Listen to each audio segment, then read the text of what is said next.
I don't think Ipswich could turn down 40 million, could they? I mean, it's just a crazy amount of money, isn't it? For one player. Well, this is it. So this is where we're at, right? So those that are perhaps just coming in from a long day at work or have not seen my short or whatever, this is where we're at, right? So the relegation release clause expired yesterday at 5 p.m. Brentford, we believe, did put a bid in, but they put it in across 3-stage payments. I don't know if they use PayPal or Klarna, or I don't know what they were using, but they put it across the pay in 3. And Town said that doesn't work for me. That don't work for me, and rejected it. And then the 5 p.m. came and 5 p.m. went. And now the club have all the negotiation cards. They can put their price on the player, and it's down to the buying clubs to either meet it or negotiate Town down from what could be, and I'm not saying 40 years, what could be a ridiculous fee. You could say 50 million quid. In the same way, Delap, for example, I imagine that probably had an expiry on it. If we'd got to that point, you bet your bottom dollar that would have gone from 30 to suddenly 50 or 60, and then you would have been negotiating with a host of clubs. Who could have foreseen that when Liam Delap scored that goal against Fulham, for example, at Portman Road, by July he'd be standing next to Donald Trump lifting the Club World Cup at Chelsea? I mean, talking about weird scenarios. You couldn't even dreamt that one up, could you? No. But look, if Omari was to go and Ipswich get 40 million plus, you're doubling your money on Hutchinson, aren't you? Which we know is probably what Ashton wants to do, isn't it? Because it's part of this player trading model. I mean, Colin's saying 35 million is peanuts in today's market. Is it? I mean, Brentford's actual record signing is 33 million. That Igor Tudor that they bought from Brazil, didn't they? And then he got the knee injury, and then he didn't play. I mean, that's a hell of an outlay for them, I would say.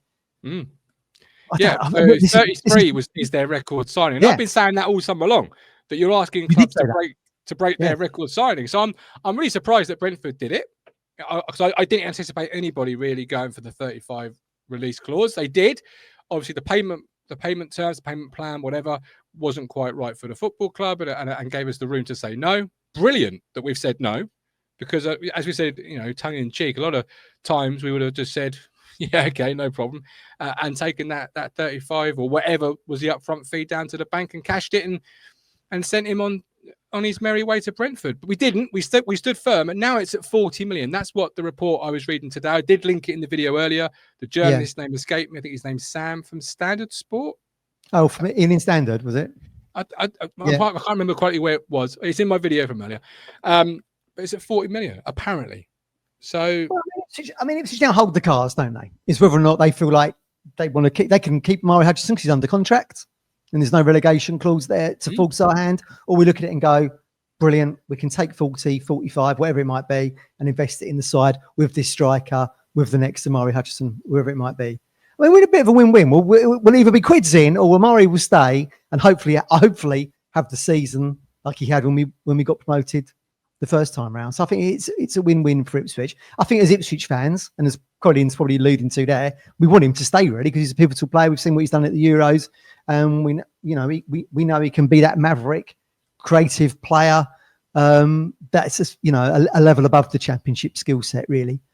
But the money in it, that's the thing. You can do so much for that money. And you also factor in what we got for Delap. What was it, 25 mil in the end once you paid Chelsea, whatever it was. Quid's in for Town. We've never been, as we said before, we've never been in such a great position financially. We are making hay. This is it. Ashley says, I feel we're being too ambitious again, wasting time on targets that aren't interested. We don't do that, do we, Ashley? Well, been down that path. We are known for tracking players across 2 or 3 windows, are we? These are just the ones where the lights got through the cracks, isn't it? Who knows what else we might be targeting at the moment. But this route, some people in the chat saying this Ruiz is going to turn down Ipswich according to Mexican media. That would have to wait and see. But that just goes to show you that we've expanded our horizons to the other side of the world, looking at people that are playing in international football. And I still think, if Ruiz doesn't want to come here, Ipswich is still very, very attractive proposition, given we've just come out of the Premier League. We've still got Kieran McKenna. We've got a lot of money to be able to pay on wages. We could sell a bit more of a dream, come back into the Premier League with us in 12 months is how we're selling it. And you can earn some good wedge as well along the way. And there was whispers about Sam Morsey departing the football club before the news came out yesterday that he was actually, potentially going to be doing it. So, and people in football circles aren't silly. When they hear whispers about one of your midfield players leaving and you've only got one left on contract or two with Cam Humphreys, you've signed one, that's three, but you're still short. It doesn't take, anyone with, genius to work out, well, they might want a midfielder, so who's really good at the moment, who's available. They've got ambition, they've got money from the parachutes. Who could, it doesn't take a lot. And obviously football circles are really tight and really intelligent people. So sometimes you see a link and it gets through, like you say, and other times it's just people going, well, they must want a midfield player, right? Yeah. So could that be one they're interested in? And obviously the ones that are really good, you hope and pray that we generally are interested in them. That's what you generally hope, right? Cahoon hasn't moved anywhere, has he? I think he's still at Napoli. No, exactly. And then none of those moves have moved. We'll probably go full circle and end up joining us.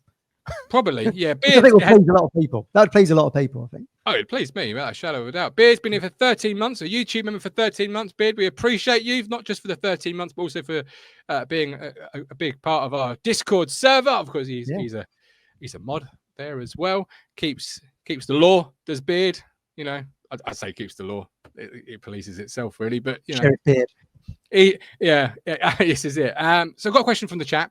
Benjamin Brother, Gov, do you think Omari's staying or going? Honestly, okay, I'll answer it, and then I'll expect you to answer it as well. Look, I said earlier, £40 million. My head says that's an awful lot of money. It's a big figure, and there's lots of noughts after that 4 at the very beginning, and you start to think, what could you do with that, and how could you utilize it? How could you use it? And I almost got into the mindset earlier, and I might just be playing, dreamland accountancy. If they want to structure that across 2 payments, that gives you £20 million for the second year. Should you not get promoted, where the parachute money goes down, you could then got another £20 million, which obviously would help that money going down and give you a little bit of a war chest for 2 years, right? As opposed to not boom and bust 1 year only, because it's not going to be zero coming in the football club, but it gives you a little bit of a cushion, because 20 million is still 20 million. Or do you go higher? Look, but the question was, do I think he's going to stay or go? It's got a lot of legs, this story, Matt. A lot of legs. And it's July 16th. We're in August yet. My feeling is he probably goes. Yeah, I think most likely. I also think there's context around which club it is. If it was Bournemouth offering 40 million because they've sold Cliver or Semenyo, for argument's sake, I think that's a no-brainer for him. There's a little question mark over Brentford in that Keith Andrews has come in, completely novice manager in the Premier League. And I've said before, you've seen managers with much more experience, McKenna, Steve Cooper, Russell Martin, Ruud van Nistelrooy, to name before, struggled to keep their clubs in the Premier League. So I think there's risk would come with Brentford. Certainly if they sell like Visa or Mbuema goes to Manchester United, there's going to be some risk there with a novice manager.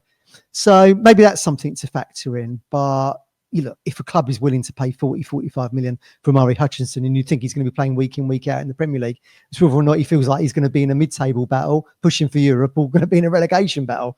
That's where the variable is on which club it is that it ends up offering the money. Yeah, I completely agree. And obviously that is an interesting thing to watch, because Brentford are currently selling a player to Man United. And I saw something posted on our Discord earlier that like Brentford wanted a certain figure from Man United, and they were negotiating that. So that's one to keep an eye on, because the higher that potentially goes, the more you've got every right at the negotiating table to say, well, we know you've now got this, and actually we want this, and you hold those negotiating cards, unlike you did last week with the clause. You can set the parameters of the deal. You can be the one that's talked down, as opposed to saying, yeah, you're right, he has got a clause. Yeah, okay, you've met the payment terms. Yeah, exactly. Yeah, no, I totally agree. Yeah, you got again, it's like musical chairs in managerial things. Yeah, exactly. The fees are the same. And Trevor Amos makes a really good point there. What about Omari to Forest to replace Anthony Elanga, who's gone to Newcastle? Yeah, then suddenly you're playing European football. Now his agent and him are both going to say, I want to go there. So I can play in those tournaments. So the club is the big variable in it. There's risk with Brentford, I think, They could be annoying. I'm not. Look, I wish Keith Andrews all the best. I think he was great loan player for us, and I hope he does really well there. But if he doesn't, we could be looking over our shoulder, them knocking on the door for McKenna around Christmas time, which is generally sacking season, isn't it? As we saw ourselves, November, December, everyone around us was getting rid of their managers, weren't they? Yeah, and as a football and as an Ipswich Town fan, crucially, I don't think you want to see him go, because I think we could all sit here and see the season that lies ahead and the potential of him being a real cut above at this level, and what that means, and also keeping hold of a really promising player that's going to be, like Hayden Hackney, his best years ahead of him. But when I mentioned like Omari and Hackney in the same team, I mean, look, that's the other side. And Ruiz. Oh, what a team that would look at this. We're suddenly building an all-star championship team. But it is to go with Smollick's top goal scorer a year ago, to go with Connor Chaplin, Jack Clark. How'd you like them apples, Birmingham? Steady on with this. We've been here before. Mondays where Rich said that me and him could play centre half. And we ended up. I remember that. Yeah, that was maybe false confidence. So let's settle on the false confidence. But what I was going to say is, if you keep hold of him, really good. But when I mentioned the payment plan, you've got to look at it also with non-Ipswich Town head on for a minute and protect the club. And equally, when I say this, I say that to say this. Earlier in the summer, there was a whole host of teams potentially interested.